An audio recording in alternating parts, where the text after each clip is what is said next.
applicators, welcome back to the channel. This is the part 4 of microscopy lecture series जहाँ पे हम discuss करेंगे confocal microscopy के बारे में। लेकिन कॉन्फोकल माइक्रोस्कोपी समझने से पहले आपको वाइड फील्ड माइक्रोस्कोपी समझना बहुत ज़्यादा ज़रूरी है, जो कि हमने लास्ट लेक्चर में डिस्कस किया था। क्योंकि जो कॉन्फोकल माइक्रोस्कोपी है वो क्या है, वो advance version of wide field microscopy है। मतलब कुछ ऐसे लिमिटेशंस थे वाइड फील्ड माइक्रोस्कोपी में जिसको ओवरकम करने के लिए कॉन्फोकल माइक्रोस्कोपी का इन्वेंशन किया गया। तो अगर आप वाइड फील्ड अच्छे से समझोगे तभी आपको कॉन्फोकल समझ में आएगा। ओके, तो अगर आप ऑलरेडी वो लेक्चर देख चुके हो तो शुरू करते हैं कॉन्फोकल माइक्रोस्कोपी। तो जैसे कि हमने लास्ट लेक्चर में डिस्कस किया था कि there are several limitations of wide field fluorescence microscope, है ना, जिसमें से दो बहुत ही ज़्यादा इंपॉर्टेंट लिमिटेशंस थे। जो कि पहला था आउट ऑफ फोकस ब्लर, मतलब जिस एरिया पे आप फोकस कर रहे हो वो तो कैप्चर हो ही रहा है, लेकिन उसके आसपास का एरिया भी सिग्नल डिटेक्टर तक पहुंचा रहा है। तो डिटेक्टर क्या करता है कि इन फोकस और आउट ऑफ फोकस लाइट को डिफ्रेंशिएट नहीं कर पाता, जिसकी वजह से आपकी इमेज थोड़ी ब्लरी, थोड़ी हेजी टाइप की प्रोड्यूस होती है। ये हम बहुत अच्छे से डिटेल में डिस्कस करेंगे what is in focus, what is out focus light इस वीडियो में, इस लेक्चर में। तो थोड़ा सा पेशेंस रखें, इत्मीनान रखें। ओके, नेक्स्ट जो था वो था लिमिटेड डेप्थ इंफॉर्मेशन। मतलब जो बायोलॉजिकल सैंपल्स होते हैं, है ना, वो 1D या 2D में तो होते हैं, वो एक्चुअली 3D सैंपल्स होते हैं, तो उनकी कुछ थिकनेस होती है। ठीक है, तो जैसे फॉर एग्जांपल अगर कोई सेल है तो, और सेल को अगर आप थिकनेस देखो तो मान लो अगर कोई सेल इतनी थिक है तो एक लेयर पे न्यूक्लियस हो सकता है, उस न्यूक्लियस के नीचे माइटोकॉन्ड्रिया हो सकता है, उसके नीचे गोल्जी बॉडी हो सकती है। ठीक है, तो there are several layers of in a biological samples are present. Okay, तो वाइड फील्ड फ्लोरोसेंस माइक्रोस्कोपी क्या है, उसका लिमिटेशन यह था कि वो हर एक लेयर को पेनिट्रेट करके स्कैन नहीं कर सकता है। तो जिसकी वजह से क्या होता है कि मतलब एक लेयर का तो इंफॉर्मेशन आपको मिल जाएगा, लेकिन उससे नीचे वाली जो लेयर होगी उसका बहुत ही ब्लरी या हेजी और अनक्लियर इंफॉर्मेशन आपको मिलेगा, समझ में नहीं आएगा कि वो माइटोकॉन्ड्रिया गोल्जी बॉडी। तो इसको बोलते हैं लिमिटेड डेप्थ इंफॉर्मेशन, मतलब 3D विजुलाइजेशन आप नहीं कर सकते wide field fluorescence microscopy help से। तो ये दो बहुत ही important limitations wide field fluorescence microscopy के हैं। ठीक है, और फोटो ब्लीचिंग और फोटो टॉक्सिसिटी भी हमने डिस्कस किया था। तो अगर जब आप ये दूर करते हो with the help of confocal microscopy तो ये अपने आप दूर हो जाती है। अब इसमें से हम आज इन दोनों लिमिटेशंस के ऊपर बात करेंगे, क्योंकि इन दोनों को ही ध्यान में रखकर कॉन्फोकल माइक्रोस्कोपी का इन्वेंशन किया गया। तो जैसे कि मैंने आपको बताया कि जो वाइड फील्ड फ्लोरोसेंस माइक्रोस्कोपी होती है उसमें इन दोनों लिमिटेशंस की वजह से काफी हेजी और ब्लरी इमेज प्रोड्यूस होती है, जैसे कि आप यहाँ पे देख सकते हो low resolution image. But confocal microscopy जो है वो इस तरीके की इमेज प्रोड्यूस करता है, जैसे कि राइट साइड में आप देख सकते हो, काफी sharp and high resolution image produce करता है। तो इसलिए हम बोलते हैं कि confocal microscopy is nothing but N advanced version of wide field fluorescence microscopy. Okay, चलिए, तो यहाँ पे आगे बढ़ने से पहले मैं आपको बता दूं कि जो ये इमेजेस आप यहाँ पर स्क्रीन पर देख रहे हैं, ये है वाइड फील्ड फ्लोरोसेंस माइक्रोस्कोपी से ली गई इमेजेस। अब अगर इमेजेस की थिकनेस आप यहाँ पर देखो तो जैसे ये जो है इसकी थिकनेस जो है 5 माइक्रोमीटर है, इसकी है इंटरमीडिएट मतलब 10 माइक्रोमीटर, थोड़ा थिकनेस बढ़ गई है, और यहाँ पर थिकनेस और ज़्यादा बढ़ गई 35 to 50 माइक्रोमीटर। तो मैं ये इसलिए आपको इमेज दिखा रहा हूँ कि जब कोई थिन सैंपल होता है तो wide field fluorescence microscopy thin samples के लिए अच्छे से काम कर जाती है wide field fluorescence microscope. But जैसे जैसे सैंपल्स की थिकनेस बढ़ती चली जाती है, जैसे कि आप यहाँ पर देख सकते हो, तो वो प्रॉपरली रिजॉल्व नहीं कर पाता। ठीक है, ओके, जैसे कि आप यहाँ पर देख सकते हो। तो थिक सैंपल्स के लिए वाइड फील्ड फ्लोरोसेंस माइक्रोस्कोपी बिल्कुल भी सूटेबल नहीं है, and that's why scientist invented confocal microscopy. Okay, तो इन इमेजेस को हम वापस से रिव्यू करेंगे ये पूरा लेक्चर खत्म होने से जस्ट पहले, जब आप कॉन्फोकल माइक्रोस्कोपी पूरी अच्छे तरीके से समझ चुके होंगे, और हम इन सेम इमेजेस को कॉन्फोकल माइक्रोस्कोपी के थ्रू भी दिखाएंगे आपको, ताकि आप डिफरेंशिएट कर पाओ। तो आगे बढ़ने से पहले एक बहुत ही इंपॉर्टेंट चीज है जो समझना बहुत ज्यादा जरूरी है, वो होती है आउट ऑफ फोकस लाइट और इन फोकस लाइट। और उसको समझा जा सकता है एक बहुत ही सिंपल एग्जाम्पल के साथ, है ना। तो समझते हैं कैसे कि जब आप किसी भी अपने दोस्त की या किसी की भी फोटो क्लिक करते हो अपने फोन से, स्पेशली पोर्ट्रेट मोड में, तो पहले पोर्ट्रेट मोड में सब कुछ कैसा ब्लर जैसा दिखाई देता है। ओके, जहां पे टैप करते हो वो एरिया तो क्लियर हो जाता है, बाकी एरिया ब्लर हो जाता है ना। जैसे अगर फेस पे करोगे तो फेस क्लियर हो जाएगा, बैकग्राउंड ब्लर हो जाएगा। इसलिए हम पोर्ट्रेट क्लिक करते हैं ताकि हम फेस को क्लियरली कैप्चर कर सके, ठीक है। तो वैसे ही कुछ यहाँ पर है, देखो लेफ्ट साइड वाली इमेज में। तो अभी कहीं पर भी हमने टैप नहीं किया है, तो सारी की सारी जो सारा का सारा रीजन जो है इसमें आउट ऑफ फोकस है, कहीं पर भी हमने फोकस नहीं कर रखा। बट जैसे ही आप टैप करते हो फेस पे पिक्चर लेने के लिए, तो फेस कैसा हो जाता है, क्लियर, जैसे कि राइट साइड में यहाँ पर दिख रहा है। तो मतलब फेस क्लियर हो गया, मतलब फेस इज इन फोकस। तो वो लाइट किस पे फोकस कर रहा है, फेस पे कर रहा है, तो इसलिए ये होता है इन फोकस। मतलब जो क्लियर दिखता है वो होता है इन फोकस। या ऐसे समझ सकते हो कि जिस पे हम फोकस करते हैं, जिस पे हम टैप करते हैं, जो रीजन हमारा टारगेट होता है, जिसको हम क्लियरली देखना चाहते हैं, वो होता है इन फोकस। और जो रीजन हमारा हमारे लिए इंपॉर्टेंट नहीं होता उस पर्टिकुलर टाइम पे, वो होता है आउट ऑफ फोकस। तो यहाँ पे जो बैकग्राउंड है ये सारा, ये यहाँ पे आउट ऑफ फोकस हो गया, लेकिन ये चेहरा जो है इस लड़की का वो इन फोकस हो गया है। तो इन फोकस और आउट ऑफ फोकस जरूर ध्यान रखना। आउट ऑफ फोकस लाइट हमेशा आपको ब्लरी इमेज प्रोवाइड करेगी। तो यहाँ पर लेफ्ट साइड में सब जगह पे लाइट क्या है, आउट ऑफ फोकस। तो ऑल ओवर पूरी की पूरी इमेज ब्लरी दिखाई दे रही है, बट राइट साइड में चेहरे पे हमने टैप करके फोकस किया हुआ है, विच इज इन फोकस, तो ये क्लियर है, बाकी बैकग्राउंड ब्लर है। यही सेम कंसेप्ट हमको आगे लेके चलना है जब हम समझेंगे कॉन्फोकल माइक्रोस्कोपी का प्रिंसिपल। तो आगे बढ़ने से पहले एक और एग्जांपल, कि ये जो आउट ऑफ फोकस ब्लर वाला जो प्रॉब्लम है वाइड फील्ड फ्लोरोसेंस माइक्रोस्कोपी में, इसको कॉन्फोकल माइक्रोस्कोपी कैसे फिक्स करता है। तो फॉर एग्जांपल ऐसे लेके समझते हैं कि यहाँ पे आपको एक इमेज दिखाई दे रही है। ऐसा मान लो कि ये इमेज हमने वाइड फील्ड से लिया है, तो इसलिए आपको ये पूरी की पूरी इमेज कैसे दिखाई दे रही है, ब्लर। क्योंकि इसका जो मेन जो रीजन है कि out of focus blurred image क्यों प्रोवाइड करता है वाइड फील्ड, क्योंकि यहाँ पर देखो जो वाइड फील्ड होता है ना, जैसे ये स्पेसिमेन है आपका, ठीक है, और आपको स्पेसिमेन में मान लो यहाँ पर्टिकुलर रीजन पे टारगेट करना है, मतलब इस पर्टिकुलर रीजन पे आप फोकस कर रहे हो, तो वाइड फील्ड में इस पर्टिकुलर रीजन पे इल्यूमिनेशन तो होगा ही लाइट का, लेकिन इसके साथ साथ ना ये बाकी के स्पेसिमेन को भी इल्यूमिनेट करेगा। तो इसमें वाइड फील्ड में क्या होता है कि पूरा का पूरा स्पेसिमेन एक साथ इल्यूमिनेट होता है। The whole specimen is illuminated at the same time. किसी पर्टिकुलर फोकस पे ये टारगेट नहीं कर पाता वाइड फील्ड माइक्रोस्कोपी। ये इसका मेन इंपॉर्टेंट रीजन है जिसकी वजह से ये out of focus blurred image provide करता है। तो इसी को कैसे ओवरकम करता है कॉन्फोकल, ये हमें आगे समझना है। तो वैसे यहाँ पे समझो कि ये जो पिक्चर है, इस पूरी पिक्चर को कैप्चर करने के लिए वाइड फील्ड ने एक साथ पूरी की पूरी इल्यूमिनेट की होगी लाइट पूरे एरिया पे। इस पूरे एरिया पे लाइट की इल्यूमिनेट किया होगा, क्योंकि पूरे पे एक साथ किया तो ये पूरा का पूरा दिख तो रहा है, लेकिन ये ब्लर्ड दिख रहा है। अब कैसे कॉन्फोकल इसको फिक्स करेगा, तो सेम वही प्रिंसिपल याद करने की कोशिश करो। जब आपने फ्रेंड किया किसी की, आप पिक्चर कैप्चर करते हो यूजिंग योर मोबाइल फोन, तो आप जिस जगह पर टैप करते हो वो जगह इन फोकस हो जाता है ना, बाकी जगह ब्लर हो जाता है।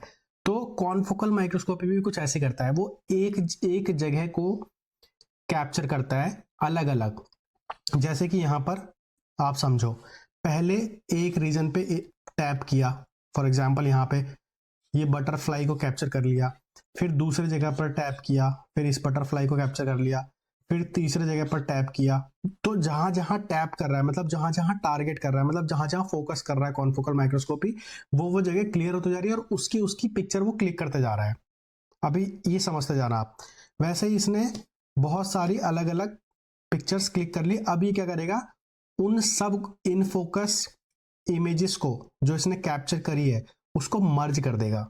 और मर्ज करने के बाद, और ये मर्ज कैसे होता है, कंप्यूटर की हेल्प से होता है, ये सॉफ्टवेयर की हेल्प से होता है। ये सारी की सारी जो अलग अलग उसने इमेजेस लिए कॉन्फोकल ने, उन सबको बाद में मर्ज कर देता है कंप्यूटेशनली, और मर्ज करके वो ऐसा कुछ क्लियर इमेज प्रोवाइड करता है। समझ रहे हो। जैसे फॉर एग्जाम्पल फिर से उसको रिकैप करते हैं एक बार लास्ट में आगे बढ़ने से पहले, कि आपके पास जब आप फेस पे टैप कर रहे थे तो आपका फेस जो है वो क्लियर हो जा रहा था, लेकिन बैकग्राउंड ब्लर हो जा रहा था। कभी भी कोशिश करना आप कि दोनों पोर्ट्रेट मोड में दोनों को एक साथ क्लियर करने की, या तो आप फेस को क्लियर कर पाओगे या बैकग्राउंड को। अगर फेस पे टैप करोगे तो बैकग्राउंड ब्लर हो जाएगा, बैकग्राउंड पे टैप करोगे तो फेस ब्लर हो जाएगा, राइट। इस चीज को बहुत ध्यान समझना, क्योंकि ये चीज इंपॉर्टेंट है अगर आप कॉन्फोकल समझना चाहते हो। बट अगर आप दोनों चीजें क्लियर लेना चाहते हो पोर्ट्रेट में ही, क्योंकि पोर्ट्रेट में क्लियरिटी आती है, तो आप क्या कर सकते हो कि एक बार बैकग्राउंड पे टैप कर दो, बैकग्राउंड की कैप्चर कर लो, उस टाइम पे आपका फेस ब्लर रहेगा। और दूसरी उसी पोजीशन में रखकर फेस पे क्लिक करोगे तो फेस क्लियर हो जाएगा, बैकग्राउंड ब्लर हो जाएगा। फिर दोनों इमेजेस को लो और उन दोनों को मर्ज कर दो, तो आपका बैकग्राउंड भी क्लियर दिखाई देगा और फेस भी क्लियर दिखाई देगा। समझ रहे हो? तो यही सेम प्रिंसिपल कॉन्फोकल में होता है। वो अलग अलग स्पॉट की पे फोकस कर करके पिक्चर्स कलेक्ट करता है और फिर सबको मर्ज कर देता है। और ये सारी चीजें भी और अच्छे से क्लियर होंगी बिल्कुल जब हम कॉन्फोकल माइक्रोस्कोपी का प्रिंसिपल उसी के अकॉर्डिंग समझेंगे। तो यहाँ पर देखो, ये वाइड फील्ड का है, कुछ इस तरीके की इमेज दिखाई देती है ब्लरी, और ये कॉन्फोकल की है। ये है नहीं कॉन्फोकल वाइड फील्ड की, मैं आपको एक एग्जांपल देके समझाना चाह रहा हूँ। एक्चुअल इमेजेस में आपको फिर से दिखाऊंगा, बट आई होप आपको ये चीज धीरे धीरे क्लियर हो रही होगी। तो प्रॉब्लम क्या थी वाइड फील्ड के साथ? Problem in wide field microscopy that both in focus, मतलब जहां पे फोकस कर रहे हो, जहां पे टैप कर रहे हो, and out of focus light, जहां पे आप फोकस नहीं करना चाह रहे हो, दोनों की दोनों लाइट मिक्स हो जाती है जब wide field fluorescence microscopy image capture करता है। उसकी वजह से क्या होता है कि ब्लरी इमेज जनरेट होती है। वही उसी को सॉल्व कौन करता है? Confocal microscopy. कैसे, वो अब हम समझना शुरू करेंगे। ओके, तो यहां पर आप देखो कि मैं आपको एक कंपैरिजन दिखा रहा हूं वाइड फील्ड फ्लोरोसेंस माइक्रोस्कोपी का, कॉन्फोकल फ्लोरोसेंस माइक्रोस्कोपी का। यहां पर आप देखो कि ये है आपका लेफ्ट साइड में वाइड फील्ड फ्लोरोसेंस माइक्रोस्कोपी। यहां देखोगे जब आप, तो ये जो पिंक लाइट है, ये पिंक लाइट, ठीक है, ये है इन फोकस लाइट। इन फोकस लाइट का मतलब जैसे इस पर्टिकुलर पॉइंट पे ही ये फोकस करना चाह रहा है और इसी की इमेज को कैप्चर करनी है।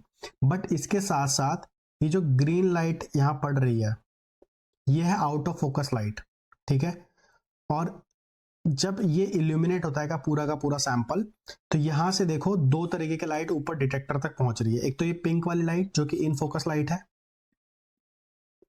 उसके साथ साथ ये ब्लू लाइट जो आउट ऑफ फोकस लाइट है।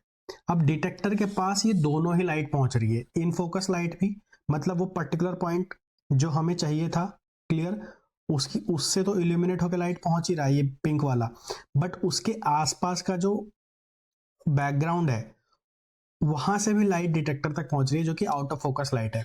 और ये डिटेक्टर क्या है, ये आउट ऑफ फोकस और इन फोकस को सेपरेट नहीं कर पाता, जिसकी वजह से आपको पिक्चर क्लियर नहीं दिखाई देती। क्योंकि इसमें ध्यान रखना, इन फोकस और आउट ऑफ फोकस दोनों लाइट पहुंच रही डिटेक्टर के पास।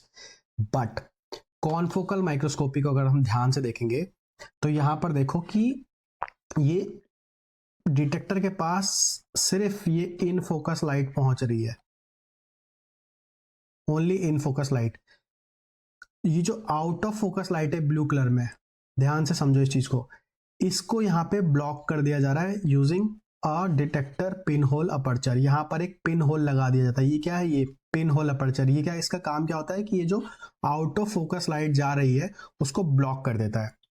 समझ रहे हो? तो अब जिस पॉइंट को आप क्लियरली देखना चाहते थे, सिर्फ वहीं से लाइट इल्यूमिनेट होकर डिटेक्टर तक पहुंच रही है पिंक वाली, बाकी लाइट यहाँ पे ब्लर ब्लॉक हो जा रही है। जो ब्लरीनेस जनरेट कर रही थी वो ब्लॉक हो जा रही है।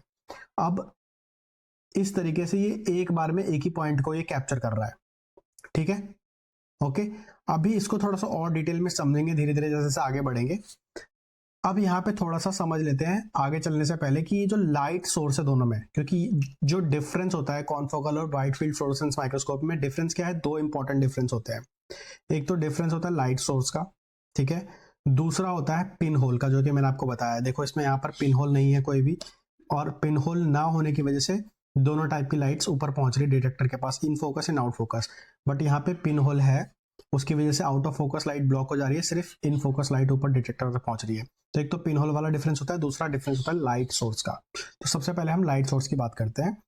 तो वाइड फील्ड में जैसे कि आपको लास्ट लेक्चर में मैंने पढ़ाया था कि लाइट सोर्स क्या होता है कि मरकरी लैंप होता है या ज़ीनॉन आर्क लैंप। अब ये जो लैंप लाइट प्रोड्यूस करता है ना, इस लाइट का नेचर कैसा होता है? डिफ्यूजिव नेचर होता है, बहुत ज्यादा फोकस नहीं होता, ये डिफ्यूजिव नेचर होता है, ठीक है। नॉन कोहेरेंट लाइट होती है, मतलब थोड़ी फैली फैली सी लाइट होती है, और इसमें बहुत सारी अलग अलग वेवलेंथ्स की लाइट होती है, जैसे कि आप यहाँ पर देख भी सकते हो। और इसी की वजह से ये भी एक है, क्योंकि बहुत ज्यादा डिफ्रेक्टेड लाइट होती तो क्या होता है कि ब्लरी इमेज जनरेट करती है, क्योंकि लाइट डिफ्रेक्शन ज्यादा होता है। बट इसके केस में, कॉन्फोकल के केस में, हम यूज करते हैं laser source, laser light use करते हैं। जैसे यहां पर आप ऐसा समझो कि आपने टॉर्च भी यूज की है, और आपने वो जो याद है बचपन में अगर कभी आपने देखी हो, हम बहुत वो लेजर लाइट यूज करते थे ऐसे रेड कलर की, ठीक है, परेशान करने के लिए लोगों को। तो ऐसे किसी के घर में ऐसे छतों पे इधर उधर मारते थे लोग, ठीक है, बहुत चली थी एक टाइम पे। तो लेजर, जैसे पावर पॉइंट में भी वो जो लेजर वाली लाइट यूज करते हैं रेड कलर की, तो वो कितनी पॉइंटेड और शार्प लाइट होती है लेजर लाइट। तो वो एक पॉइंट पे ही मारती है, बट टॉर्च चलाओगे तो वो उसकी लाइट कैसी फैली हुई दिखाई देती है, बहुत ज्यादा एरिया को कवर करती है, बट लेजर लाइट एक पॉइंटेड एरिया को कवर करती है। तो कॉन्फोकल में जो लाइट सोर्स है वो लेजर लाइट सोर्स है, देख रहे हो यहाँ पे ये पॉइंटेड है, इसकी तरह डिफ्यूजिव लाइट नहीं है। तो इस लेजर लाइट सोर्स का नेचर कैसा होता है? हाईली फोकस्ड, डायरेक्शनल, एक डायरेक्शन में जाती है, इंटेंस होती है, और मोनोक्रोमेटिक, सिंगल वेवलेंथ की लाइट होती है। बट यहाँ पे देखो, मतलब मल्टीपल वेवलेंथ की लाइट है यहाँ पर। तो ये बहुत इंपॉर्टेंट डिफरेंस है, और ये एग्जाम में पूछा जाता है लाइट सोर्स के ऊपर, कई सारे एग्जाम्स में पूछा गया क्वेश्चन में देखा है। वाइड फील्ड में लाइट सोर्स क्या होता है? तो ज़ीनॉन आर्क लैंप या मरकरी लैंप, और कॉन्फोकल में लेजर लाइट। नेक्स्ट जो डिफरेंस है वो है पिन होल का। तो यहाँ पर देखो कि आपको यहाँ पर कहीं पर भी कोई पिन होल दिखाई नहीं दे रहा है ना वाइड फील्ड में, बट यहाँ पर दो जगह पिन होल यूज करते हैं। एक तो यहाँ पर डिटेक्टर पिन होल बोलते हैं, मतलब जस्ट डिटेक्टर से नीचे की तरफ लगा रहता है, और एक पिन होल यहाँ पर यूज करता है लाइट सोर्स पिन होल, जो लाइट सोर्स के जस्ट सामने की तरफ लगा होता है। तो ये जो लाइट सोर्स या इल्यूमिनेशन पिन होल बोलते हैं इसको, ये कहां पर होता है? In front of the light source. ये आपका लाइट सोर्स है, लेजर लाइट सोर्स, ओके। ये इसका काम क्या होता है? इसका काम ये होता है कि ये जो लेजर लाइट है, वो जो डिफ्यूजिव लाइट हम यूज कर रहे थे उस वाइड फील्ड फ्लोरोसेंस माइक्रोस्कोप में, compare to that light, laser light काफी पॉइंटेड होती है, काफी शार्प होती है, लेकिन फिर भी इस लाइट के भी जो एजेस होते हैं वो बहुत थोड़े बहुत रफ होते हैं, मतलब थोड़ा बहुत ये लाइट भी फैलती है। तो वो जो थोड़ा बहुत भी इसका डिफ्यूजिव नेचर है, उसको भी कम करना चाहता है कॉन्फोकल माइक्रोस्कोपी। तो उसके लिए ये पिन होल यूज करते हैं कि थोड़ा बहुत जो एजिस पे जो लाइट फैल रही है उसको ब्लॉक कर दिया जाए, तो बिल्कुल और भी पॉइंटेड बना देता है ये अपर्चर पिन होल। तो it ensure that only a narrow and well defined beam reaches to the sample, ठीक है। It makes the illumination volumes extremely small. वो जो इल्यूमिनेट कर रहा है लाइट जाके सैंपल को, क्योंकि जैसे मान लो ये पूरा सैंपल है, तो हमें एक टाइम में एक इतने से रीजन को ही इल्यूमिनेट करना चाहते हैं, छोटे से रीजन को, ओके। तो लाइट भी बिल्कुल पॉइंटेड आनी चाहिए इसी पर्टिकुलर रीजन पे, ठीक है। और मान लो लेजर लाइट का डायमीटर ऐसा इतना बड़ा है, ठीक है, बट नॉर्मल लाइट ऐसी थी, बट लेजर लाइट ऐसी है, बट पॉइंटेड और भी पॉइंटेड चाहिए। तो ये जो बाकी का जो ये एजिस पे जो लाइट है, इसको ब्लॉक करने के लिए पिन होल को यूज करते हैं, ताकि ये बिल्कुल शार्प लाइट यहाँ पर आकर इस पर्टिकुलर रीजन पे पड़े। तो it make sure that the illumination volume is extremely small, okay, and it defines the confocal volume. मतलब कॉन्फोकल वॉल्यूम मतलब वो लाइट का वॉल्यूम डिफाइन करता है ये पिन होल। जितना ज्यादा पॉइंटेड हो सके, जितना ज्यादा पॉइंटेड होगा उतना स्पेसिफिकली एक पर्टिकुलर लोकेशन पे जाके फोकस करेगा। उसके बाद ये डिटेक्टर पिन होल का काम क्या होता है? ये डिटेक्टर पिन होल होता है in front of photo multiplier detector, यहाँ पर इसके जस्ट नीचे, और it allows only light coming from the focal plane to pass through in focus emission. अब यहाँ पर देखो इसका काम क्या होता है कि सेम वाइड फील्ड की तरह यहां से दो टाइप की लाइट ऊपर जा सकती है। एक तो ये पिंक वाली जो कि इन फोकस लाइट है, और ये आउट ऑफ फोकस लाइट। हालांकि हम यहाँ पर लेजर लाइट यूज कर रहे हैं जो कि बिल्कुल पॉइंटेड यहाँ पे टारगेट कर रहा है, इसके बावजूद भी कुछ out of focus light generate होती है, तो ये वाला जो डिटेक्टर होता है यहाँ पर, ये इंश्योर करता है कि जो थोड़ी बहुत भी आउट ऑफ फोकस लाइट आ रही है उसको भी ब्लॉक कर दिया जाए, और बिल्कुल शार्प पॉइंटेड उसी जगह से जहां पर इल्यूमिनेशन हुआ था वहां से जो लाइट आ रही है वो स्पेसिफिकली डिटेक्टर तक पहुंचे, इन फोकस लाइट। तो इस डिटेक्टर का काम यही होता है, allows only light coming from the focal plane to pass through and it blocks out of focus light from above और बिलो द फोकल प्लेन। मतलब इस पर्टिकुलर लोकेशन पे जहां पे टारगेट कर रहा है, इसके ऊपर नीचे आगे दाएं बाएं जहां से भी आउट ऑफ फोकस लाइट ऊपर डिटेक्टर के पास जा रही है उन सबको ब्लॉक करना। इसी की वजह से पॉइंटेड शार्प लाइट सैंपल तक पहुंचती है और वहां से पॉइंटेड शार्प लाइट डिटेक्टर तक पहुंचती है, इन ट्विन होल्स की वजह से। अब इसका फायदा क्या है ये आपको अभी पता चल जाएगा थोड़ी देर में। ये तो हमने out of focus blur limitation कैसे सॉल्व करता है कॉन्फोकल माइक्रोस्कोपी हमने डिस्कस कर लिया कि वो एक पर्टिकुलर रीजन पे फोकस करके उस पर्टिकुलर रीजन को एक बार में कैप्चर करता है। ठीक है, दूसरा जो लिमिटेशन है वो ये कि इसका जो डेप्थ है, ये लिमिटेड डेप्थ इंफॉर्मेशन। अब ऐसे मान के चलो कि जैसे सेल है, अब जैसे मैंने आपको बताया था कि सेल की कोई ना कोई थिकनेस होगी, जैसे कोई भी बायोलॉजिकल सैंपल ले लो फॉर एग्जांपल, ठीक है, यूकैरियोटिक सेल लाइन या कोई बैक्टीरियल सेल ले सकते हो, कोई भी बायोलॉजिकल सैंपल, उसकी कुछ ना कुछ थिकनेस होती होगी।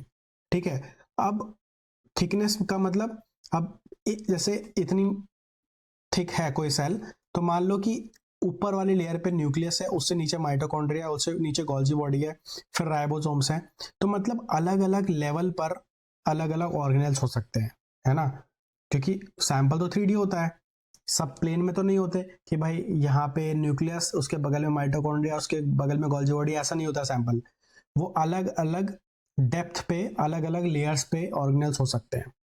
तो जो वाइड फील्ड माइक्रोस्कोपी है उसका लिमिटेशन यही है कि वो अलग अलग लेयर पे जाकर के कैप्चर नहीं कर सकता इमेजेस, एक ही लेयर पे वो फोकस करता है।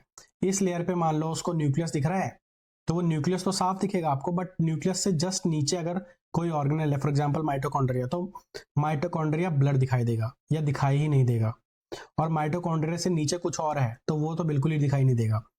तो इसकी वजह से आपको क्लियर इमेज दिखाई नहीं देती और प्रॉपर डेप्थ को वो एनालाइज नहीं कर सकता, कैप्चर नहीं कर सकता वाइड फील्ड, ये लिमिटेशन है। तो इस लिमिटेशन को कैसे दूर करता है कॉन्फोकल, यहां पर समझते हैं। इसको बोलते हैं जी स्टैक इमेजिंग। जी स्टैक इमेजिंग का मतलब क्या होता है ये समझो।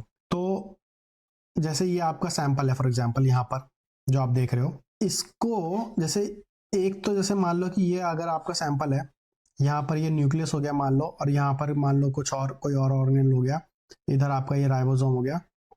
ठीक है, तो ये आप ऊपर से देख रहे हो तो ऐसा कुछ दिखाई दे रहा है। ठीक है, लेकिन इस सैंपल की कुछ ना कुछ थिकनेस तो होगी ना।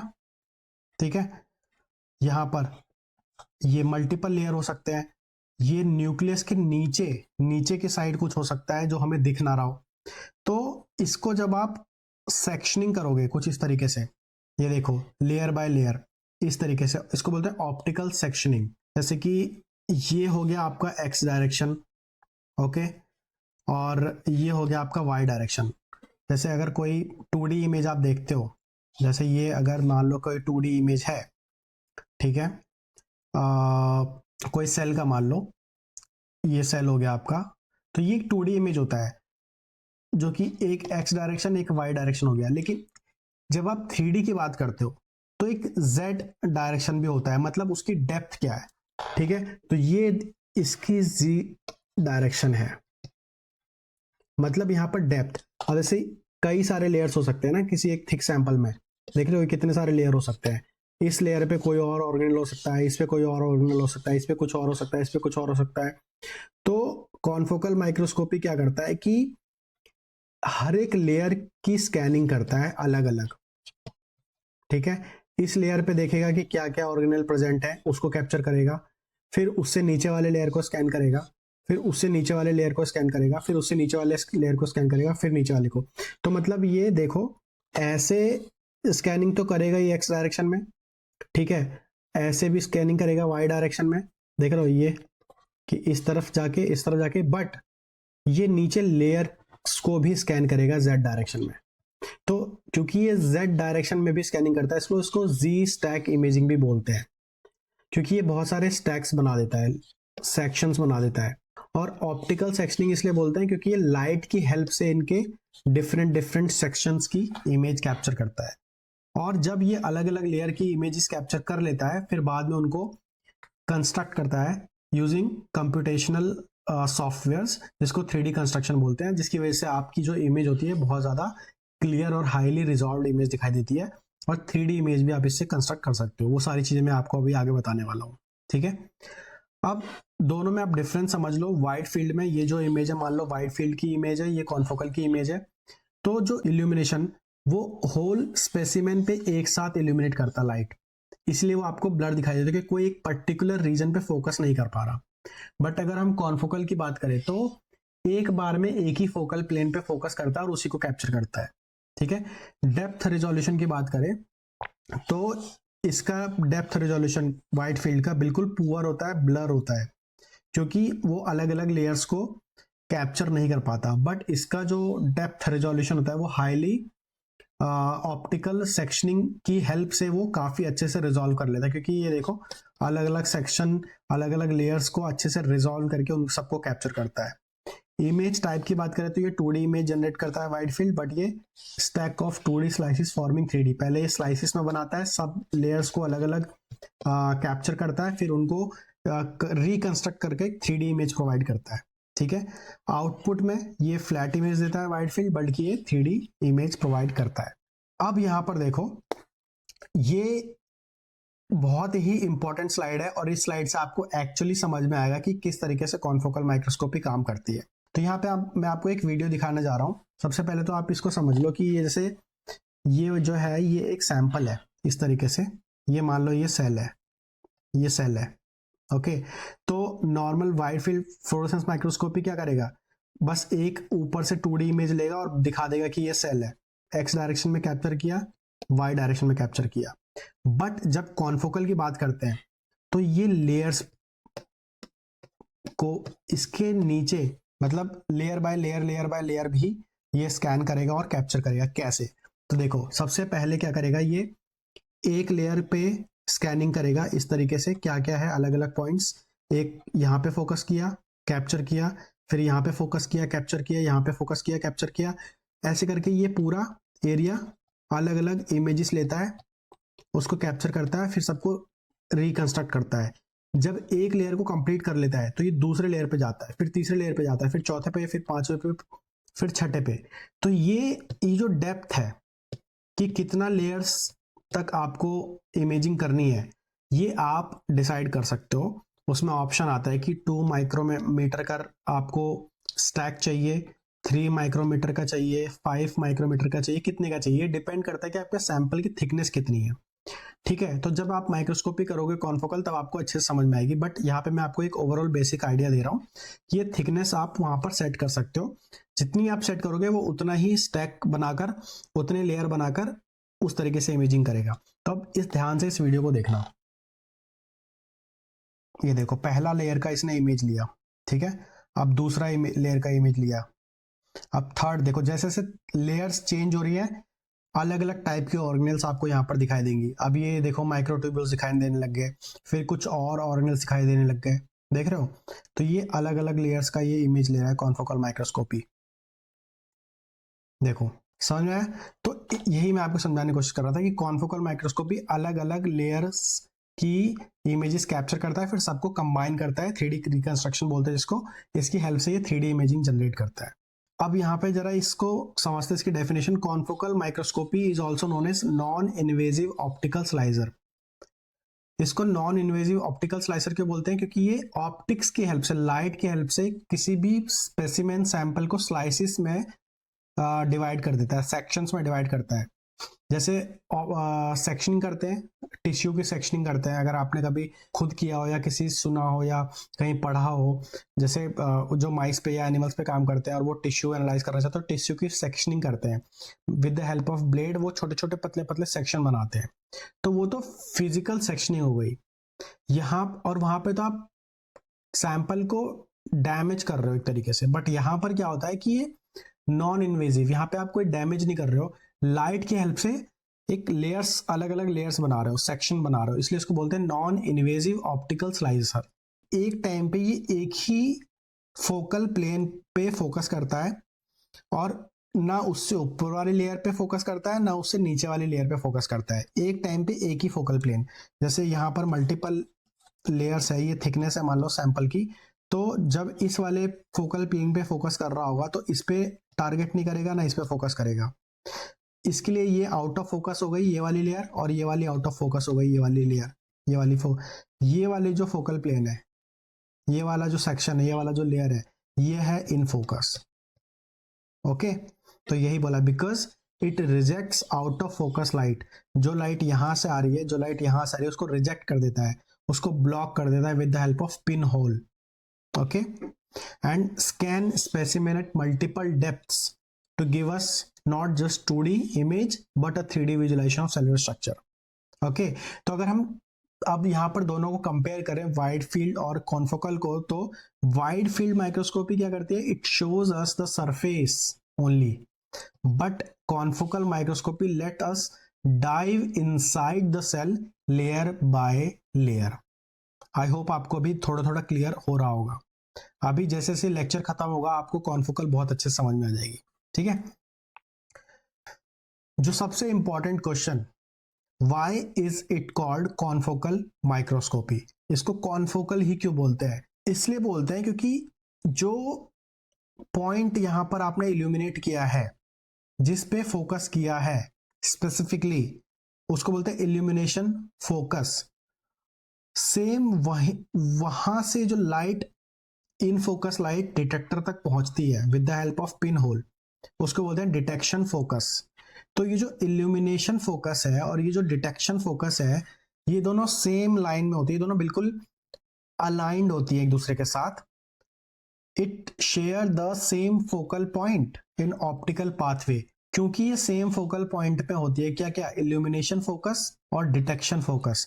जहां से इल्यूमिनेशन हो रहा है, मतलब यहाँ पे कहीं ऑब्जेक्टिव लेंस होता है तो इसके थ्रू लाइट यहाँ पहुंचती है, इसी पॉइंट से वापस इसी ऑब्जेक्टिव से होते हुए लाइट ऊपर डिटेक्टर के पास पहुंचती है। तो ये जो डिटेक्शन फोकस होता है और ये जो इल्यूमिनेशन फोकस होता है, ये सेम लाइन में होती है, सेम फोकल पॉइंट पे होती है, इसीलिए इसको बोला जाता है कॉन फोकल। कॉन का मतलब सेम, फोकल का मतलब फोकस, दोनों का फोकस सेम होता है। ओके, इसलिए इसको कॉन फोकल माइक्रोस्कोपी बोला जाता है।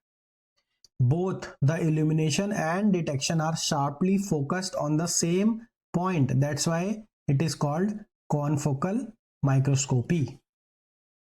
Okay?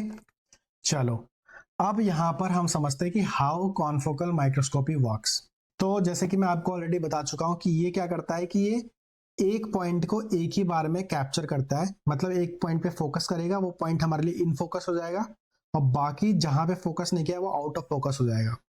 ठीक है, तो लाइट दोनों जगह से ऊपर जाएगी डिटेक्टर के पास, इन फोकस से भी और आउट ऑफ फोकस से भी, बट आउट ऑफ फोकस वाली लाइट को ब्लॉक कर दिया जाएगा और इन फोकस वाली लाइट ये जो है यहाँ पर, ये डिटेक्टर के पास पहुंचेगी। ठीक है, तो अब ध्यान से यहाँ पे देखना कि किस तरीके से ये काम करता है। तो दो चीज, एक तो ये एक्स वाई डायरेक्शन में स्कैन करता है सैंपल को। फॉर एग्जाम्पल आपका ये सैंपल है, ठीक है, ये सैंपल है, तो मैंने बोला कि ये एक पॉइंट को एक ही बार में, एक बार में एक ही पॉइंट को ये कैप्चर करता है। देखो कितने, क्योंकि कोई भी इमेज बहुत सारे छोटे छोटे डॉट्स, छोटे छोटे पिक्सल से मिलके बनी होती है, तो ये एक डॉट को एक बार में फोकस करता है, यानी एक पिक्सल को एक बार में फोकस करता है।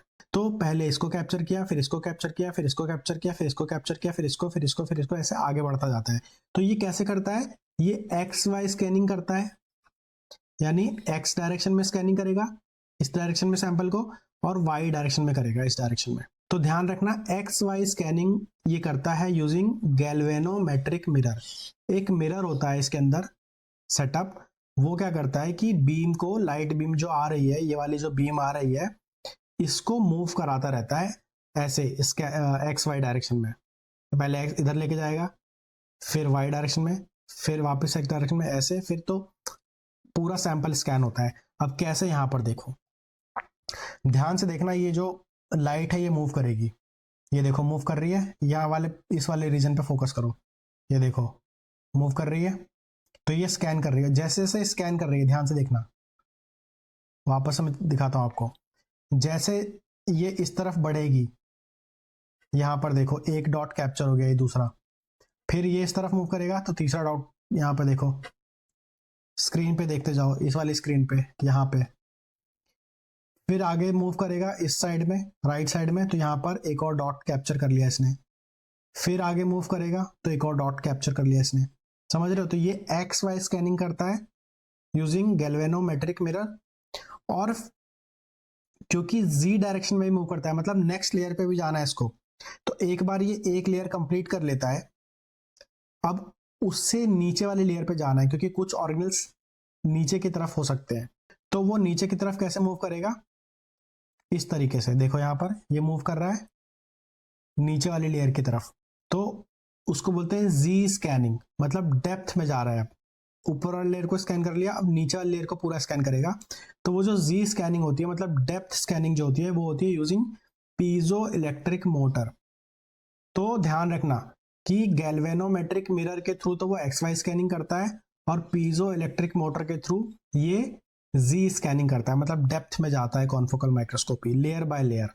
ओके, तो अब देखो नेक्स्ट लेयर पे पहुंच गया, अब इस नेक्स्ट लेयर पे पूरा एक्स वाई स्कैनिंग करेगा, और देखो मूव हो रहा है ये, देखो मूव हो रहा है, जैसे जैसे मूव करेगा यहां पर इमेज डॉट्स को कैप्चर कर रहा है ना, ये देखो यहां पर इस डायरेक्शन में मूव कर रहा है, तो ये एक पॉइंट को एक बार में फोकस करता है और उसको कैप्चर कर लेता है। ये चीज आपको समझ आई? आप देखो यहां पर इस तरीके से, ये है फोकल स्पॉट, एक बार में इस पॉइंट पे फोकस किया, फिर इस पॉइंट पे फोकस किया, फिर इस, तो इन सबको कैप्चर किया, फिर वापस इन सबको कैप्चर किया, फिर वापस इस डायरेक्शन में जाएगा, फिर जाएगा, तो ऐसे करते करते करते करते करते ये पूरे इमेज को स्कैन करेगा, और एक बार में एक ही पॉइंट पे फोकस करेगा। ठीक है, तो इस तरीके से ये मल्टीपल इमेजेस लेता है, मतलब थाउजेंड्स ऑफ इमेजेस लेता है, कि इस तरीके से अलग अलग जगह से, और फिर क्या करेगा, ये जो अलग अलग जगह से इसने इमेजेस कैप्चर करी है उनको कंबाइन करेगा, और ये कुछ इस तरीके का इमेज जनरेट कर देगा, कुछ इस तरीके का इमेज जनरेट कर देगा, कंबाइन करके, कंस्ट्रक्ट करके, 3D कंस्ट्रक्शन करके। ठीक है, और उसी की वजह से ये हाईली रिजॉल्व्ड इमेज दिखाई देती है, कुछ इस तरीके की, क्योंकि वाइड फील्ड की तरह इसने एक बार में पूरा इल्यूमिनेशन नहीं किया, इसने एक एक पिक्सल को, एक एक डॉट को अलग अलग कैप्चर किया, और उन सबको फिर बाद में मर्ज किया है, इसीलिए ये ज्यादा अच्छे से रिजॉल्व होकर हमको दिखाई दे रहा है। ठीक है, ओके, तो अब यहाँ पे क्योंकि आपको इसका प्रिंसिपल समझ में आ गया कि ये कैसे काम करता है ना, कि ये एक एक पॉइंट को एक एक बार में फोकस करके कैप्चर करता है, फिर बाद में सबको मर्ज करता है, कॉन्फोकल माइक्रोस्कोपी, है ना। तो यहाँ पर अब देखो, ये जो इमेजेस मैंने आपको शुरुआत में दिखाई थी, इनकी थिकनेस पे ध्यान देना, ये इसकी थिकनेस जो सैंपल की वो 5 माइक्रोमीटर है।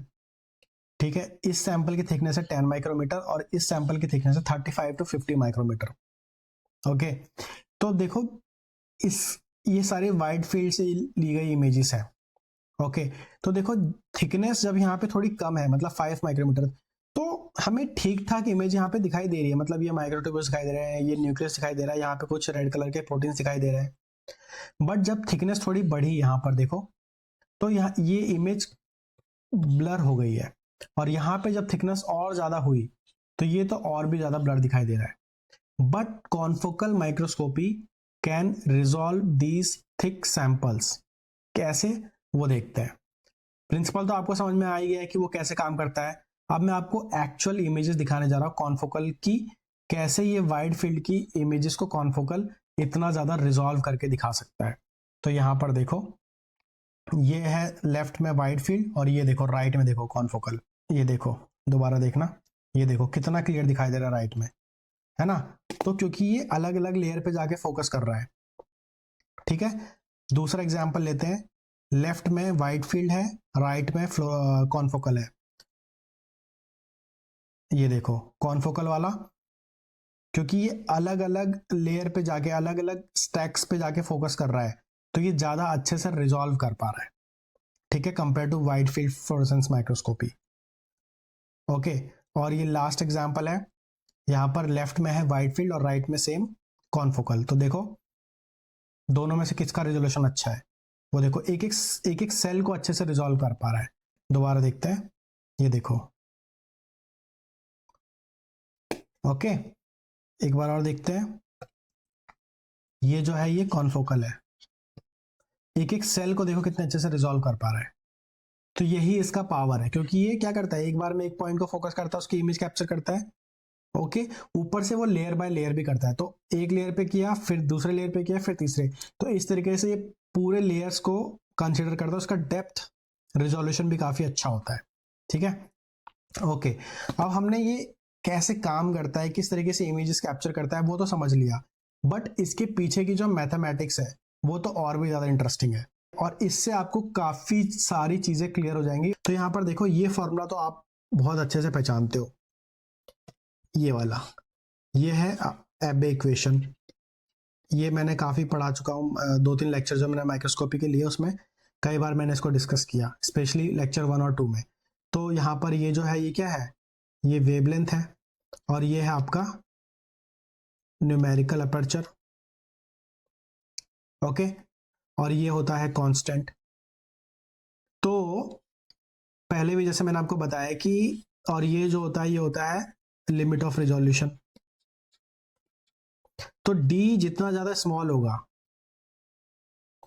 उतना ज्यादा रिजोल्यूशन हाई होगा, हाई रिजोल्यूशन, और डी अगर लार्ज होगा तो रिजोल्यूशन उतना ही लो होगा, लो रिजोल्यूशन। ये मैं पहले बता चुका हूं, क्यों, ये सारी चीजें डिस्कस ऑलरेडी कर चुका हूं लेक्चर 1 और 2 में, तो वहां पर जाकर आप समझ सकते हो। तो यहां पर समझो, डी स्मॉल होने के लिए वेवलेंथ स्मॉल होना चाहिए और न्यूमेरिकल अपर्चर हाई होना चाहिए। अब देखो,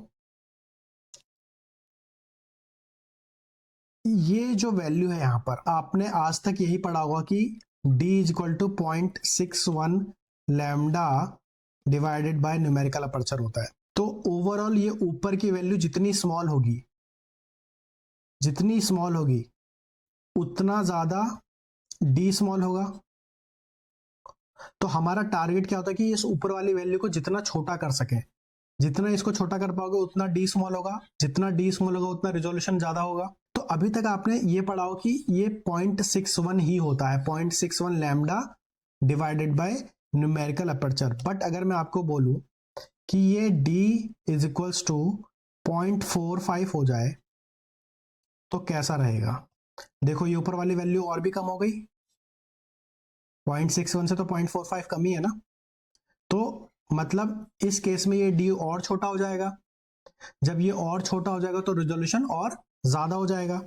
तो ये जो कॉन्फोकल माइक्रोस्कोपी है, वाइड फील्ड के केस में ये d equals to 0.61 lambda by numerical aperture होता है, बट कॉन्फोकल के केस में यहां पर ये वैल्यू 0.4 हो जाती है। इसको हमेशा याद रखना, 0.4 lambda by numerical aperture. But मैं आपको ये भी बताऊंगा आज कि ये 0.4 क्यों होती है, ठीक है, आपको बीच में नहीं छोड़ने वाला है, ऐसे ही बस बता के कि ये 0.4 हो जाती है। कहां से 0.4 वैल्यू आती है ये जानना और भी ज्यादा इंपॉर्टेंट है और बहुत ज्यादा इंटरेस्टिंग है। कॉन्फोकल में हो जाता है d equals to 0.4 lambda by numerical aperture, okay.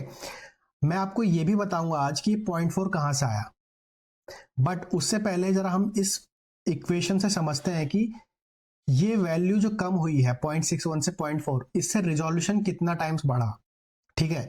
तो अगर हम कंपेयर करें तो पॉइंट, इस पूरे फॉर्मूले को 0.61 lambda by numerical aperture divided by 0.41 lambda by numerical aperture, ठीक है। इससे ये पूरा का पूरा कट जाएगा, ठीक है, इससे ये चला गया, 61/41 हो गया, ये हो जाएगा। तो लगभग 1.5 टाइम्स,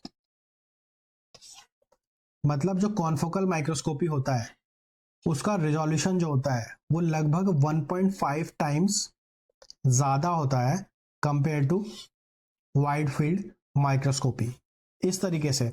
अब यहां पर देखो कि ये जो कॉन्फोकल का जो रिजोल्यूशन है, दो टाइप के रिजोल्यूशन की हम यहाँ पे बात कर रहे हैं, एक तो लेटरल रिजोल्यूशन और एक एक्सियल रिजोल्यूशन। लेटरल रिजोल्यूशन का मतलब एक्स और वाई डायरेक्शन में जो रिजोल्यूशन है, ठीक है, और एक्सियल रिजोल्यूशन का मतलब जो डेप्थ का जो रिजोल्यूशन है, क्योंकि वाइड फील्ड में तो डेप्थ का कोई रिजोल्यूशन नहीं होता, क्योंकि लेयर्स को तो वो स्कैन ही नहीं कर पाता, बट कॉन्फोकल तो लेयर्स को भी स्कैन कर रहा है ना, ठीक है, जी डायरेक्शन में, ठीक है। तो ये वाला भी रिजोल्यूशन, मतलब इन लेयर्स के बीच में कितना रिजोल्व कर पा रहा है, तो इसको बोलते हैं एक्सियल रिजोल्यूशन, ओके। और ये एक्स वाई वाले को बोलते हैं लेटरल रिजोल्यूशन। तो यहां पर इस फॉर्मूले की वजह से जो रिजोल्यूशन है वो lateral resolution 1.4 to 1.5 times improve हो जाती है, और axial resolution 2 to 3 times improve हो जाती है। नेक्स्ट हम यहां पर डिस्कस करने वाले हैं कि वो 0.61 से 0.4 क्यों हुआ और कैसे 1.5 टाइम्स इंप्रूव होता है रिजोल्यूशन। बट उससे पहले आपको समझना होगा पॉइंट स्प्रेड फंक्शन, अगर आप माइक्रोस्कोपी के डेप्थ में जाके कॉन्फोकल को समझना चाहते हो तो, ठीक है। अगर आपको इतना डेप्थ में नहीं समझना तो अभी तक आई थिंक आपके लिए सफिशिएंट है, बट अगर थोड़ा और आगे बढ़ना चाहते हो, ठीक है, थोड़ा एडवांस लेवल पे समझना चाहते हो, तो पॉइंट स्प्रेड फंक्शन समझे बिना आपकी माइक्रोस्कोपी कंप्लीट हो ही नहीं सकती। तो वो पॉइंट स्प्रेड फंक्शन है क्या, तो यहां पर देखो, point spread function is the pattern that a microscope forms when it images a single point of light like a tiny fluorescent molecule. अब जैसे ये कोई फ्लोरोसेंट मॉलिक्यूल है, ठीक है, मतलब ये पूरा स्पेसिमेन है, ठीक है, ये पूरा स्पेसिमेन है, बट इसमें तो बहुत सारे पॉइंट पे ये क्या करता है, फोकस करता है ना माइक्रोस्कोप, और हर एक पॉइंट को कैप्चर करता है। तो एक पॉइंट की बात कर रहे हैं हम यहां पर, single point of light, single point of light, ठीक है। Point spread function is the pattern that a microscope form when it images a single point of light. वैसे ये बहुत सारे सिंगल पॉइंट को कैप्चर करता है, फिर सबको मर्ज करता है। तो अभी यहां पर आप एक को समझोगे, ठीक है। तो अब यहां पे देखो, इस तरीके से ये सिंगल पॉइंट, एक पॉइंट ये हो गया, एक पॉइंट ये हो गया, ठीक है। तो पॉइंट स्प्रेड फंक्शन क्या है, the blood spot is what we called point spread function. ये जो है ब्लड स्पॉट, देख रहे हो इस तरीके से, ये है पॉइंट स्प्रेड फंक्शन। तो यहां पर देखो, एक्चुअल में अगर हम आइडियल कंडीशन की बात करें, तो जहां पे हमारा लेजर लाइट फोकस कर रहा है वो शार्प दिखना चाहिए, बिल्कुल ऐसा, ये आइडियल कंडीशन की बात कर रहा हूं। बट रियलिटी में ये शार्प दिखता ही नहीं कभी भी, ये हमेशा थोड़ा ब्लरी दिखाई ही देगा, ठीक है, रियलिटी में थोड़ा ब्लरी दिखाई ही देगा। इसीलिए ये कोई भी पॉइंट पे फोकस करोगे तो वो ब्लड स्पॉट जनरेट करेगा माइक्रोस्कोपी में, और इसी को बोला जाता है पॉइंट स्प्रेड फंक्शन। इस पॉइंट से लाइट कितना स्प्रेड हो रही है, ओके।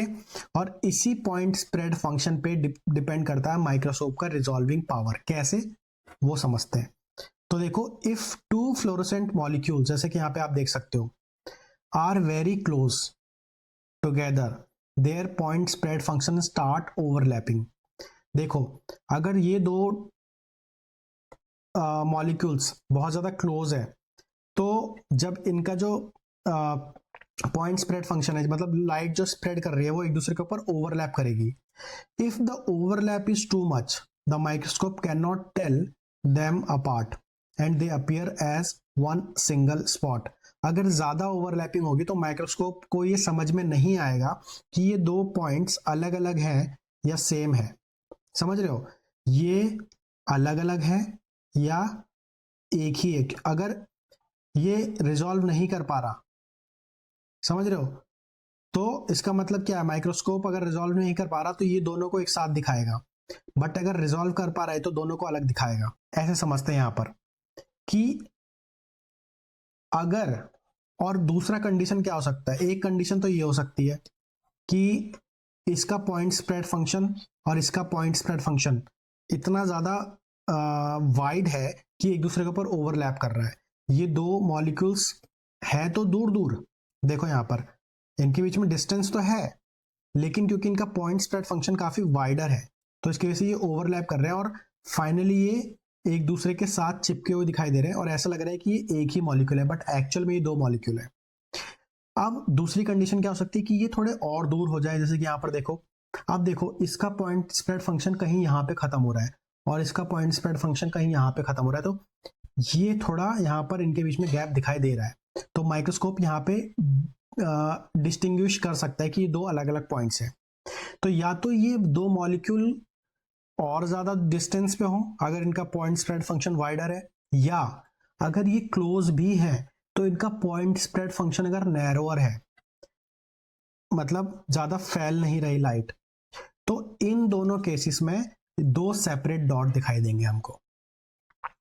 समझ रहे हो? तो रिजोल्यूशन कैसे डिपेंड कर रहा है पॉइंट स्प्रेड फंक्शन पे। पॉइंट स्प्रेड फंक्शन अगर नैरो होगा, भले ही दो डॉट पास में हो जैसे कि यहां पर, तो भी सेपरेट दिखाई देंगे, या पॉइंट स्प्रेड फंक्शन अगर वाइडर हो बट वो दोनों मॉलिक्यूल दूर हो एक दूसरे से, तब भी ये दोनों के बीच में रिजोल्यूशन हमको दिखाई देगा। तो इसी तरीके से माइक्रोस्कोप का रिजोल्यूशन पॉइंट स्प्रेड फंक्शन पे डिपेंड करता है। अब आगे बढ़ते हैं और अब आपको चीजें क्लियर होंगी। अब जैसे यहाँ पर देखो कि वाइडर एंड ओवरलैपिंग, इनका जो पॉइंट स्प्रेड फंक्शन है वाइड भी है और एक दूसरे के ऊपर ओवरलैप भी कर रहा है, इसलिए रिजोल्यूशन पुअर होगा। यहाँ पे माइक्रोस्कोप को लगेगा कि ये दोनों डॉट एक ही हैं, ये दोनों मॉलिक्यूल एक ही हैं, बट एक्चुअल में ये दो सेपरेट मॉलिक्यूल्स हैं। अब देखो यहाँ पे इनका पॉइंट स्प्रेड फंक्शन थोड़ा नैरो हो गया है, थोड़ा क्लोज टू सेंटर हो गया, सेंटर ये है, ठीक है, बट अभी भी ओवरलैप थोड़ा हो रहा है एक दूसरे के ऊपर, तो पार्शियल रिजोल्यूशन मिला है हमें यहाँ पे। बट अब और आगे बढ़ोगे तो इनका पॉइंट स्प्रेड फंक्शन और भी नैरोअर हो गया है और प्रॉपरली सेपरेटेड है, तो यहाँ पे रिजोल्यूशन वेरी हाई, ठीक है। तो कॉन्फोकल माइक्रोस्कोपी ना यही कंडीशन अचीव करवाता है, इस तरीके की वाइड फील्ड में हम इस तरीके की सिचुएशन की वजह से ब्लर इमेज जनरेट करते हैं, बट कॉन्फोकल इसी को इंप्रूव करता है, हमें इस तरफ लेके आता है। कैसे, यही समझना है, ठीक है। तो यहां पर देखो, अब ये जो पॉइंट स्प्रेड फंक्शन है इसमें दो इंपॉर्टेंट चीजें होती है। एक होता है सेंट्रल ब्राइट स्पॉट, ये वाला, ठीक है, जिसको एरी डिस्क बोलते हैं, और फिर जितना ज्यादा ये लाइट फैलेगी उतने फेंट रिंग्स बनेंगे, ठीक है। तो एक ब्राइट स्पॉट होता है यहाँ पे, ये जो सेंटर वाला है ब्राइट स्पॉट, बाकी ये जो बन रहे हैं ये फेंट रिंग्स बन रहे हैं, ठीक है। तो जितना पॉइंट स्प्रेड फंक्शन कम होगा, मतलब जितना नैरो होगा, जैसे कि आप देखो इधर नैरो होता जा रहा है, तो फेंट रिंग्स कम होती जा रही है, ओके, राइट। तो अब यहां पर समझो आप कि if 2 point sources like two tiny fluorescent spots can be seen as separate only if their airy discs don't overlap too much, इनके जो एरी डिस्क्स हैं ये अगर ये या ये फेंट रिंग्स अगर एक दूसरे के ऊपर ज्यादा ओवरलैप नहीं करेंगे, तो वो दो जो मॉलिक्यूल है वो एक्चुअली सेपरेट दिखाई देंगे, ठीक है। अब हम चल रहे हैं ये समझने, उनके इक्वेशन पे वापस से आते हैं। तो यहां पर देखो कि ये जो डी है ये क्या है, डी जो हम निकालते हैं, D equals to 0.61 lambda by numerical aperture, वो एक्चुअली क्या होता है, वो एक्चुअली उस एरी डिस्क का रेडियस होता है।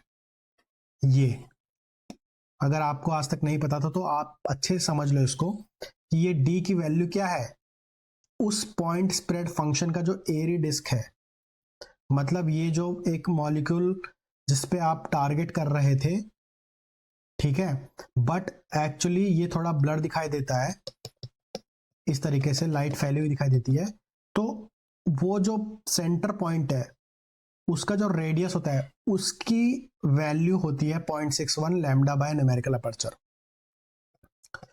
ओके।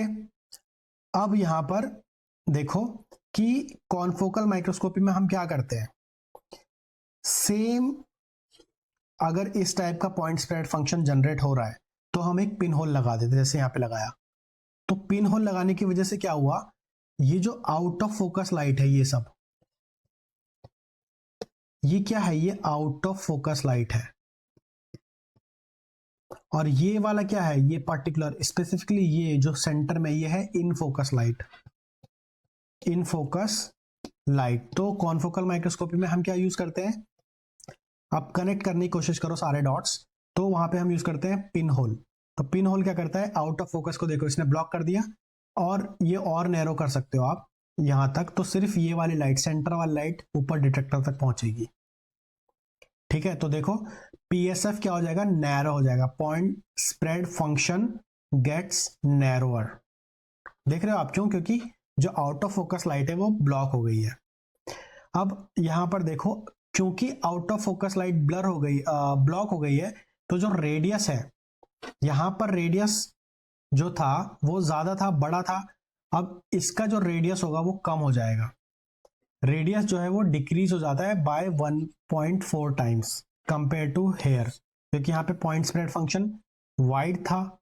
ठीक है, यहाँ पे हमने ब्लॉक कर दिया है लाइट को, जो आउट ऑफ फोकस लाइट है, जिसकी वजह से पॉइंट स्प्रेड फंक्शन नैरो हो गया है, उसकी वजह से ओवरऑल रेडियस जो है वो भी कम हो जाएगी। तो radius is decrease by 1.4 times. तो अब देखो, जब रेडियस 1.4 टाइम्स डिक्रीज हो जाएगी तो देखो क्या होगा, 0.61 lambda numerical aperture divided by 1.4, जब इसको हम डिवाइड करेंगे तो ये आ जाएगा 0.4। तो ये एक्चुअली वैल्यू बन जाएगी 0.4 लैम्डा बाय न्यूमेरिकल अपर्चर। समझ में आया क्यों ये 0.4 यहां पर आया था, जो मैंने आपको बताया था अभी 2-4 स्लाइड पहले कि ये 0.4 कहां से आया, तो यहां से आया, क्योंकि रेडियस 1.4 टाइम्स डिक्रीज हो जाती है कॉन्फोकल के केस में, तो उसकी वजह से हम इस पूरे को 1.4 से डिवाइड कर देंगे, क्योंकि इतना टाइम डिक्रीज हो गई है, और उसके बाद जो वैल्यू आएगी 0.4 lambda divided by numerical aperture. तो ये आएगा आपका एबे इक्वेशन का formula specifically for confocal microscope. और यहां पे जो रिजोल्यूशन है वो इंक्रीज हो रहा है 1.4 टाइम्स। कैसे, सिंपल, इसको 0.61 लैम्डा बाय ये divided by 0.4 lambda by numerical aperture, जब इसको आप सॉल्व करोगे तो 1.4 ही आएगा। तो रिजोल्यूशन जो है वो इंक्रीज हो जाता है 1.4 times in case of confocal microscope compare to wide field microscope. Okay, तो ये था इक्वेशन जो कि बहुत ज्यादा इंपॉर्टेंट है अगर आप समझना चाहते हो क्यों स्पेसिफिकली कॉन्फोकल माइक्रोस्कोप में रिजोल्यूशन इंक्रीज हो जाता है, और ये जरूर ध्यान रखना। हालांकि ये बहुत ज्यादा जगह पर बहुत क्लियरली समझाया नहीं जाता, बट अगर आप माइक्रोस्कोपी कर रहे हो या करना चाहते हो इन फ्यूचर, तो ये जो कंसेप्ट है ये आपको पता होना चाहिए। ठीक है, तो अब देखो, अब आपको अच्छे से समझ में आएंगी चीजें, आप कनेक्ट कर सकते हो। अगर लो रिजोल्यूशन कब होता है, जब PSF point spread function large होता है, जितना नैरो जितना वाइड होगा पॉइंट स्प्रेड फंक्शन, तो दो मॉलिक्यूल्स आपस में ओवरलैप करेंगे, उसकी वजह से डिस्टिंग्विश नहीं कर पाएगा कि ये दो अलग अलग मॉलिक्यूल है या एक ही मॉलिक्यूल है। ठीक है, जैसे यहाँ पर आप देखो ये ओवरलैप हो रहा है, ये ओवरलैप हो रहा है, ठीक है, ये एक दूसरे के साथ दिख रहे हैं, बट यहाँ पर देखो जब स्मॉल पीएसएफ है तो रिजोल्यूशन हाई है, प्रॉपर सेपरेट सेपरेट हमको क्लियर दिखाई दे रहा है। तो पॉइंट स्प्रेड फंक्शन जितना स्मॉल होगा रिजोल्यूशन उतना ज्यादा हाई होगा, ये बात हमेशा याद रखना। ठीक है, तो अब बात करते हैं आखिर में एप्लीकेशंस ऑफ कॉन्फोकल माइक्रोस्कोपी की। तो सबसे पहला एप्लीकेशन आपको समझ में आ ही चुका है अभी तक कि ये हाई रिजोल्यूशन और 3D इमेजिंग के लिए बहुत ज्यादा यूज होता है। 3D इमेजिंग क्यों करता है, क्योंकि लेयर बाय लेयर सेक्शनिंग कर सकता है, ऑप्टिकल सेक्शनिंग जिसको बोलते हैं, जो कि वाइड फील्ड नहीं कर सकता, जिसकी वजह से 3D इमेज प्रोवाइड करता है। ठीक है, दूसरा जो इसका इंपॉर्टेंट एप्लीकेशन है को लोकलाइजेशन स्टडीज में, मतलब ये मल्टीपल ऑर्गेनेल्स को या मल्टीपल प्रोटीन्स को एक साथ आप ऑब्जर्व कर सकते हो, को लोकलाइजेशन स्टडीज कर सकते हो, एक साथ 2-3 ऑर्गेनल से एक साथ 2-3 प्रोटीन्स को स्टडी कर सकते हो। जैसे आप क्या करोगे कि अलग अलग प्रोटीन को या अलग अलग ऑर्गेनल को अलग अलग डाई से स्टेन कर दोगे, ठीक है, और फिर उनको ऑब्जर्व करोगे साथ में, तो कैसे अलग अलग मॉलिक्यूल को या अलग अलग ऑर्गेनल को डाई से स्टेन करते हैं, कौन सी फ्लोरोफोर को यूज करते हैं, ये सारी चीजें मैंने बहुत ही डिटेल में वाइड फील्ड फ्लोरेसेंस माइक्रोस्कोपी में समझाया था। तो वहां पे जाके आप उस चीज को समझोगे तो ये वाली स्लाइड आपको वैसे ही समझ में आ जाएगी। बट ये इसका मेन एप्लीकेशन है, एक तो 3D कंस्ट्रक्शन और दूसरा को लोकलाइजेशन। जैसे यहाँ पर आप देखो, इसने यहाँ पर कितने सारे मॉलिक्यूल्स को स्टेन कर रखा है, ठीक है, जैसे plasma membrane, mitochondria, Golgi apparatus, peroxisome, lysosome, और सबके लिए देखो अलग अलग टाइप की एंटीबॉडी यूज कर रखी है। और फिर अलग अलग एंटीबॉडीज को अलग अलग टाइप के फ्लोरोफोर से टैग किया हुआ है। तो ये कैसे प्राइमरी एंटीबॉडी टैगिंग करते हैं, कैसे फ्लोरोफोर टैगिंग करते हैं, कैसे सेलेक्ट करते हैं कौन सा फ्लोरोफोर यूज करना है, ये सारी मैंने वाइड फील्ड फ्लोरोसेंस माइक्रोस्कोपी वाले लेक्चर में अच्छे से डिटेल में समझाया था, तो उसको जाके जरूर देखना। और यहीं पे आज हम कॉन्फोकल माइक्रोस्कोपी का लेक्चर फिनिश करते हैं। आई होप आपको काफ़ी कुछ नया सीखने को मिला होगा, मज़ा आया होगा पढ़ने में। और इसके बावजूद कोई आपके डाउट्स रह जाते हैं तो आप कमेंट करके ज़रूर बताना, नेक्स्ट लेक्चर में उसको इंक्लूड करने की कोशिश करूँगा। मिलेंगे नेक्स्ट लेक्चर में, तब तक अपना ख्याल रखो, पढ़ते रहो।